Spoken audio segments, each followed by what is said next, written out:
Advocate Ullas Babu പറഞ്ഞതിൽ കൃത്യമായ ഒരു പോയിന്റ് ഉണ്ട് ഡോക്ടർ ബി ജയരാജ്. അതായത് സംസ്ഥാനത്ത് അങ്ങോളം ഇങ്ങോളം ക്രൈം വാർത്തകളുടെ എണ്ണം വല്ലാതെ പെരുക്കുന്നുണ്ട്. നോക്കൂ, ഇവിടെ ഒരു സിസ്റ്റം ഇല്ലാത്തതിൻ്റെ കുഴപ്പമാണോ, അതോ ഉള്ള സിസ്റ്റത്തെയെങ്കിലും നേരെ നടത്താൻ കഴിവുള്ള ഭരണാധികാരി ഇല്ലാത്തതിൻ്റെ കുഴപ്പമാണോ?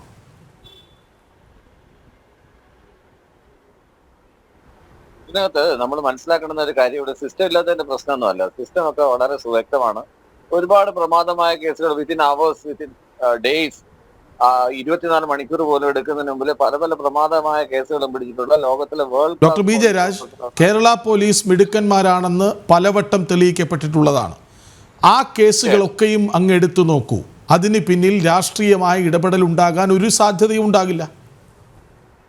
ഇല്ല, കൃത്യമായ നിർദ്ദേശങ്ങൾ ലഭിക്കുന്നതനുസരിച്ചിട്ടാണല്ലോ, ഒരു പ്രഷർ പോയിന്റ് നിർത്തിയിട്ടാണല്ലോ പല ഇൻവെസ്റ്റിഗേഷനും നടന്നിട്ടുള്ളത്. പല കുട്ടികളെ തട്ടിക്കൊണ്ടുപോയ കേസുകൾ, അല്ലെങ്കിൽ നാടോടി ബാലിയെ തട്ടിക്കൊണ്ടുപോയ കേസ്, ഇതൊക്കെ നമുക്ക് സമീപകാലത്ത് നടന്ന കേസുകളാണ്. പിന്നെ നമ്പർ ഓഫ് കേസസ് പെരുകുന്നു എന്ന് പറയുന്നത്, ഗുണ്ടകൾ പെരുകുന്നു, അതെന്ന് വെച്ചാൽ ചാർജ് ചെയ്യുന്ന കേസുകളുടെ എണ്ണം അത്ര കൂടുതലാണെന്നേ. ബാക്കി സംസ്ഥാനങ്ങളിലൊന്നും അത്ര ചാർജ് ചെയ്യുന്നില്ല, അത്രയധികം പോലീസ് ഫോഴ്സ്. അതെന്തുകൊണ്ടാണ്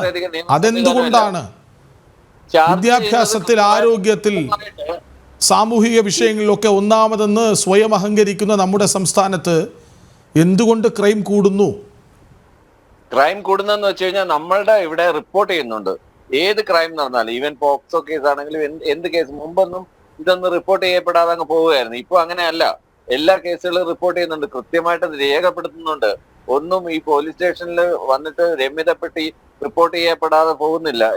രമ്യതപ്പെട്ടി പറഞ്ഞു വിടുന്ന കേസുകളൊക്കെ വളരെ കുറവാണ്, തുച്ഛമാണ്. പക്ഷെ മറ്റു സംസ്ഥാനങ്ങളുടെ എണ്ണവും പോപ്പുലേഷന്റെ എണ്ണം അനുസരിച്ച് അവർക്കത് ഇവിടുത്തെ ക്രൈം റേറ്റ് വെച്ച് തട്ടിച്ചു നോക്കുകയാണെങ്കിൽ ചിലപ്പോൾ ഇവിടെ കൂടുതലാണ്. കാര്യം നമ്മളുടെ റിപ്പോർട്ടഡ് കേസസ് കൂടുതലാണ്, അതാണ് അതിന് കാരണം. പിന്നെ ഇന്നത്തെ ഈ വിഷയം, ഇന്ന് ഈ ജസ്റ്റിസ് ദേവൻ രാമേന്ദ്രൻ, ബഹുമാനപ്പെട്ട ജസ്റ്റിസ് ദേവൻ രാമേന്ദ്രൻ പറഞ്ഞതിനകത്ത് ഒരു ബ്രിട്ടീഷ് കൊളോണിയൽ മനോഭാവം, അതിനകത്ത് എങ്ങനെ മാറാനാണ്? കാരണം ബ്രിട്ടീഷ് കൊളോണിയൽ ട്രെയിനിങ് അല്ലേ അവർക്ക് കൊടുക്കുന്നത്. IPC എന്ന് പറഞ്ഞാൽ എന്താണ്? ബ്രിട്ടീഷ് കൊളോണിയൽ സംവിധാനത്തിൽ നിന്ന് എന്തെങ്കിലും മാറ്റം വരുത്തിയിട്ടുണ്ടോ? അവരെ ഇത് ട്രെയിനിങ് കൊടുത്ത് ഇറക്കി വിട്ടിട്ട്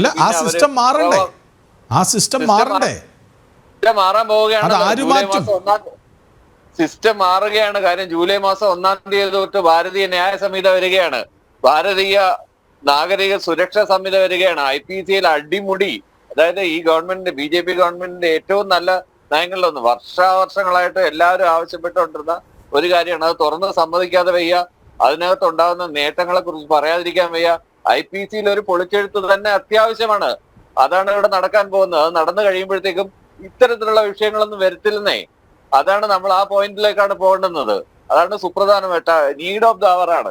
എത്രയോ നാളുകളായി വിവിധ ഗവൺമെന്റുകൾ മുന്നിൽ പൊതുജനങ്ങൾ ആവശ്യപ്പെട്ടുകൊണ്ടിരുന്നതാണ് ഈ കൊളോണിയൽ സംവിധാനം, കൊളോണിയൽ ട്രെയിനിങ് മെത്തേഡ്, അടിമ ഉടമ വ്യവസ്ഥിതി, ഇതൊക്കെ അവസാനിപ്പിക്കണം.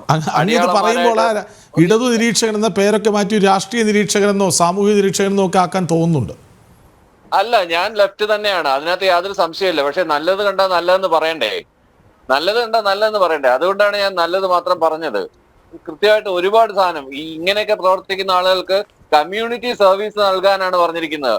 അവർക്ക് സാമൂഹ്യ സേവനത്തിന് വിടുക. ഇത്തരം ആളുകളെ സാമൂഹ്യ സേവനത്തെ ആളുകളുടെ അടുത്ത് ഈ പറയുന്ന കുതിര കയറാൻ പോകുന്നവരെയും ചീത്ത വിളിക്കുന്നവരെയും മോശമായി ഇടപെടുന്നവരെയും അതിനെന്തെങ്കിലും കാരണം പറയുന്നത്, ഇപ്പൊ സ്ത്രീധനം, ഇപ്പൊ ഒരു ഭർത്താവിനെ ഭാര്യയെ കൊന്നിട്ട് പറയുന്നു പ്രൊവോക്ഡ്, അതൊരു വലിയ വിധിയാണ്, ഒരു കോടതി വിധിയാണ്.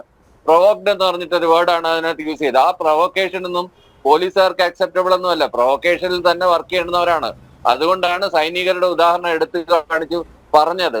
അങ്ങനെ പ്രൊവോക്കേഷനിൽ നിന്ന് അടിസ്ഥാനപ്പെടുത്തി ആടേണ്ടവരല്ല. ഇവർക്കൊരു ധാരണയുണ്ട്, ഇവർക്ക് അധികാരം കിട്ടിക്കഴിഞ്ഞു കഴിഞ്ഞാൽ അത് ഇങ്ങനെയാണ് ജനങ്ങളുടെ മുന്നിൽ കയറേണ്ടതെന്ന്. ആ രീതിയിലുള്ള സൈക്കോളജിക്കൽ ട്രെയിനിങ് ആണ് അവർക്ക് കിട്ടുന്നത്.